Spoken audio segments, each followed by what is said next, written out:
they doing? I've never worked in public relations, haven't worked in an actual business in almost 3 years now, but I did happen to graduate from college with a business degree. Notice I didn't say that I graduated with honors. Truth is, I barely graduated at all. When I was in college, I guess I was on the Van Wilder plan. I liked college so much, I didn't want to graduate. I was on the 6-year plan to get a 4-year degree. The worst part about college was that whole thing about having to go to class. Other than that, I loved college, thought the lifestyle was great. That's why I stayed for so long. Now, although I have forgotten most of the indoctrination they were teaching me while I was in college, I did happen to remember one important lesson. This particular lesson, it was taught on one of those rare days I actually showed up for class. Probably the first lesson they teach to all business majors. Simple concept to understand. The customer is always right. Even when you think the customer is wrong, you give them the impression that you think they're in the right. Why is this a good concept? Why should you be willing to swallow your pride and let the customer believe they're in the right even though they're probably in the wrong? Well, without the paying customer, your business does not exist. You could have the best poo-pourri business in San Francisco. You could offer the widest variety of poo, polished, steamed, baked, galvanized, roasted, toasted. But if you treat your customers like shit, you will never be able to monetize the actual shit. After my Pelicans were embarrassed on national TV against the Lakers last month in the NBA in-season tournament, Zion Williamson, he was heavily criticized by fans in the mainstream media. He was accused of being the male version of Lizzo. He was accused of being out of shape. Stephen A. Smith took a break from fabricating stories of mythical racism to fabricate stories of Zion Williamson being the best customer to high-end restaurants in New Orleans. How did Zion handle all this criticism? Did we see his stepfather get on social media and attack fans in New Orleans? Did we see his teammates attacking members of the national media? No and no. Zion Williamson, he took it like a man. He let his play on the court speak for itself. Unfortunately, people associated with the Dallas Cowboys, they have done the complete opposite. Instead of exercising their right to remain silent, they have decided to blame what they believe to be the real problem in Dallas. Well, Casey, are they blaming Dak Prescott? Well, that's who they should be blaming. The Cowboys are never going to win anything with Dak Prescott. With Dak leading the team, they wouldn't even qualify for the quarterfinals of the Bronco bracket. But according to the brother of Dak Prescott, who chooses to call himself Tad Prescott, is that supposed to be a reference to something? He's a tad too small. According to Tad Prescott, his brother Dak is not the problem in Dallas. The real problem in Dallas is the fans. The real problem in Dallas is the people who are responsible for paying the salary on Dak Prescott's massively bloated contract. Check it out for yourself.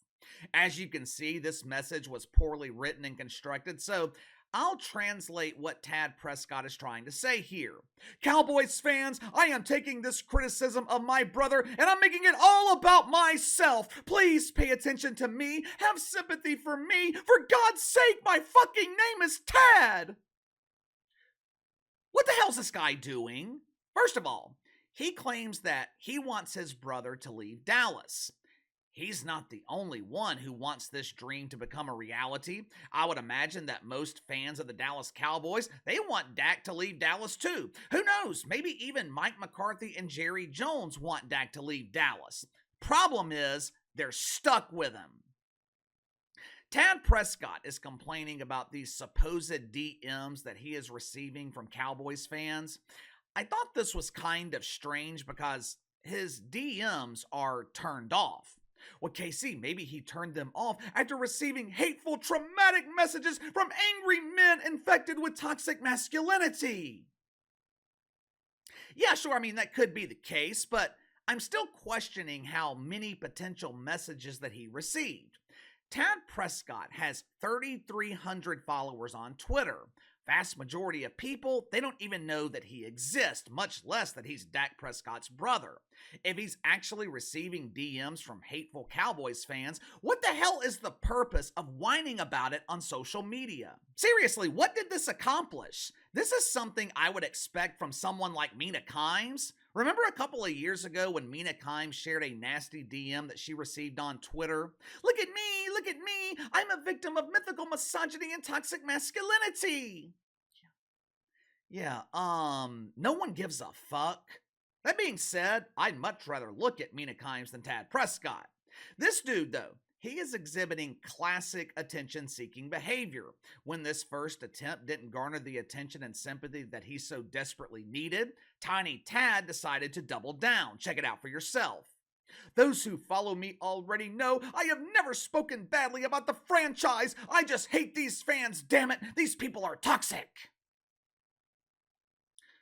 Those that follow me.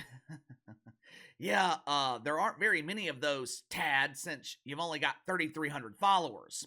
Last I checked, the fan base is a critical part of any franchise. Matter of fact, you can make a strong case that the fan base is the most important part of any franchise, because without the fan base, your brother doesn't have a job.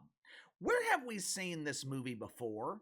Where have we seen an NFL quarterback whose family was constantly getting involved, constantly inserting themselves into his business, constantly begging for attention and getting into online altercations with fans? Where have we seen this? I think we've seen the same thing in Kansas City. How's that working out for Patrick Mahomes? His brother, the dancing queen Jackie Mahomes, was an absolute embarrassment to the entire league. His wife is constantly complaining on social media, turned NFL fans against Patrick Mahomes. He went from one of the most beloved players in the league to one of the most,